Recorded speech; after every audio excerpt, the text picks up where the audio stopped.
Hey guys, it's Woody the Unexceptional Gamer, and I'm bringing you a game of Sabotage. I think I'm playing by myself on Kowloon, and I grabbed my anti-air class, but even though it has Ghost, it's not running Silencer, so it's not as, ghosty as you want. I die a couple times, but whatever, I'm playing the objective and that happens. So, back on topic. I thought what I would do with this video is make it a Treyarch report card. So the idea came from this. When I was like, I don't know, 18, 20 years old or something like that, I issued this informal parental report card where I felt like I had, I had seen enough to grade them on how they were as parents, and this is what you did right, this is what you did wrong, etc. So, applying that same concept to Black Ops, I thought I would look at the Treyarch game. We're deep enough in this thing to sort of grade how they did and give them a report card. So here we go. First thing I talk about is map design. So we're outnumbered 6-4. In terms of map design, I think they did a pretty good job. I'm going to give them a B+. What they did right in the map design, first of all, I think it's easier to notice what goes wrong in games than what they did right. So what they've done really well in terms of map design is balanced maps. Right? Do you guys remember Bog, where you almost couldn't win from, I guess it was the C-Dom side in Domination? And it was almost more important to flip that spawn than it was to capture the B flag, which is the common case in most of these games.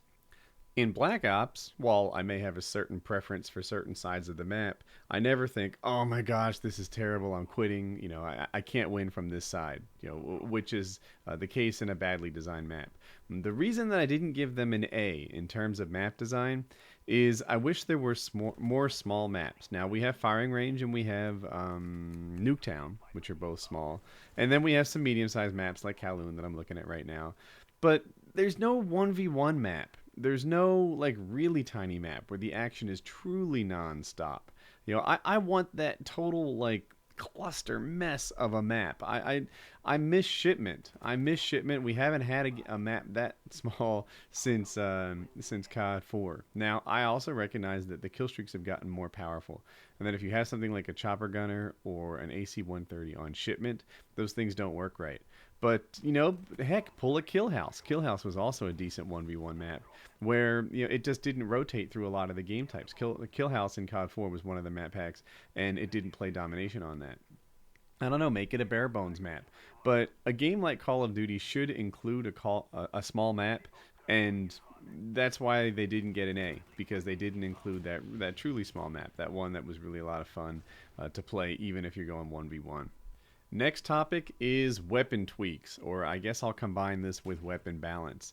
And I'm going to give them, I guess, a B+ again. And I imagine a lot of you are going to say, oh my gosh, the FAMAS is so wildly powerful that that was a terrible score and you really ought to be giving them an F. No. Infinity Ward gets an F. They're the people that didn't fix the noob tubes. The noob tubes were truly overpowered. It ruined the game. In Black Ops, the FAMAS is just a little bit better. They tweaked it to reduce, how well it would do against a submachine gun. But yeah, I'll admit that the FAMAS is the best gun in the game, but I won't admit that it's the best gun on the level of some other weapons and balances we've seen in previous games. If you look at Modern Warfare 2 and ignore the noob tubes, then I think eventually the AC-130 and the UMP would have gotten the same kind of attention, would have gotten the same kind of feedback for being overpowered guns that the FAMAS did. It's really difficult to make guns that are not overpowered. If you go all the way back to COD 4, which is often considered, the holy grail of the COD series, then you'll find that even in there were guns like the MP5 and the M16 that people considered to be overpowered. So, when ranked against its peers, especially its COD peers where the guns kill so quickly, then I think that... yeah, I think the B+ is a fair grade. They didn't hit it absolutely perfect. I don't know that we can hand out an A, but I'm glad they did stuff, and also I'm glad about the weapons tweaks. The AK-74U did come out of the gate a little too powerful, and they addressed it. The FAMAS was too powerful, and they made moves in the right direction about that. The G11 was too powerful. Lots of things were wrong, and the snipers were too underpowered. Somebody gets like a no scope right there. The snipers were too underpowered, and they addressed that too. So Yeah, I think they deserve at least a B plus on what they've done here because they made serious efforts to improve the problems that the community spotted, and out of the gate, it wasn't all that bad. So there you have it with weapons tweaks. Security. Here's an area where they get. Well, I'm going to give them an A plus. Think about this. In terms of how Black Ops is being hacked, it's easy to not think about the things that they've done right. But is anyone else impressed that Black Ops is pretty much glitch free? I mean, if you think about the Javelin glitches, the care package glitches, getting inside the map type glitches, you know, all the problems that we had with previous Call of Duties, not just Infinity Ward, but even Black Ops, the Treyarch game right now, I understand, not the Treyarch, I want to say World at War, has a lot of problems right now with glitching and people cheating and God modes and things like that. So if you look at Black Ops, I pretty much never run into cheaters ever. There was a wall that you could get into inside Hazard, and they fixed it before it became widely known. I do the patch updates. I stay on top of those pretty regularly, and by and large, every time I see these security problems, they are fixing problems that I haven't run into yet. And I play this game more than average. So yeah. With regards to the security and their patching, I give them an A plus. Now, I've had guys say, well, don't you think that they should have never had to patch it in the first place? And look, I'm a software developer, and I know how hard it is to write bug-free code. And a project like Call of Duty is immense. So to think that something on this scale would be completely bug-free is unreasonable. So I think what we really look for is not for them to be perfect people, but for them to be serious about support. And in my mind, Treyarch and their support is up there with the best that the gaming community has ever seen. Yeah, I can't think of anyone else who. And Bungie is right up there too with really outstanding support.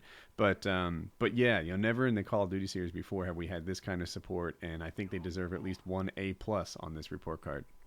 The map packs. So sometimes it feels like map packs don't get the same attention that the original game design does, and almost every map pack in this I have found to be good. There have been previous map packs where, like, they almost made the game worse. I forget if it was the first or second Modern Warfare 2 map pack, but it wasn't a good one. The maps were not outstanding, and it was kind of a problem. But every map pack that has come out for Black Ops, I feel like has made the game good. That I like most of the brand new maps more than I like, say, Cracked or Havana. Some of the out of the box maps. So I'm going to give them sort of a nod. They're coming out with their fourth map pack now. Now I know this one's zombies only, and it's not quite the same effort that some of the previous map packs had. But to me, I appreciate that there's been a fourth one, and it's free for the Hardened guys, who bought the Hardened or Prestige Edition. I think that was kind of a neat idea too. So yeah, on the map packs, I'm gonna say an A minus. I don't love every map, but yeah, or maybe just a flat A, something like that. Not an A plus, but I'm glad that they've done 4 map packs. I never felt ripped off about them. There's no loss in this. Sometimes people have the attitude like, oh, they're such money whores. No. It's fair to improve your game, and I'm glad that they did 4 map packs. So you know what? I'm gonna revise my grade upward slightly on that and give their new maps, everything that's come out, and the fact that they've done 4 of them, which is you don't see very often. I'm going to give that the bonus there and give them the A for their map support. All right, now comes the negative stuff as I try to clutch this thing for our team. I hate to dwell on negative stuff. I know a lot of guys fuss at me for talking about the same topic more than once, but colors. Look, their colors are gray. The Cold War wasn't actually this gray. I'd like to see them use the full color palette to have some bright, happier maps. If you spend enough time in this game, you don't want it to be depressing to look at. And I'm gonna have to give them an F on their color design. I don't have any other grade to give them for that. And sound. These guys just aren't very good at sound. When the game came out, people sometimes forget, the sound was truly, truly horrid. Extra bad, useless, worst sound I've ever seen in any first-person shooter in my life. But they patched it, and apparently it was some sort of flaw. They didn't mean to make it as bad as they made it. So Yeah, for the sound, I'm gonna give them a C. I've experienced what F is like upon release day, but they fixed it. They improved it a little bit. There are certain silent game modes, like our Search and Destroy, or occasionally TDM, where you can use the sound appropriately. So I'm giving them a C. Although I think I've been a little generous in that one. So Treyarch's overall report card for me, I think this was a B plus game. I think it was a pretty good game. I'm not being generous with that. I don't know if I can hand out the A, but I think they were close to that A minus. It's just some of the things that they did wrong, like getting the sound and the colors wrong, made it hard to stay in this game forever. But well done, Treyarch. You've earned your B plus. I think you've done a good job, and because of this game, I'll be buying the next Treyarch release too, no doubt about it, and largely in part to the support that you gave it. So I'll see you in a year and a half or so. And now two videos of mine you may not have seen. On the left, I talk about the status of telling you guys all about the Modern Warfare 3 kill streaks and what I can show you and what not. And I give an update on the strike I got on my channel when I talked all about the perks and where that stands today. On the right side, I cover this Painkiller Already 66. So we got tremendous amount of super feedback about that one. It's one of our best shows ever, so we're being told. And I also saved the post show for that, which I'll probably upload soon. Anyway, two videos you may have missed, and I think they're both pretty good, so that you should enjoy them. And have a nice day. This is Woody's Gamertag. Oh, and if you like this video, you can click subscribe right underneath there, and have a nice day.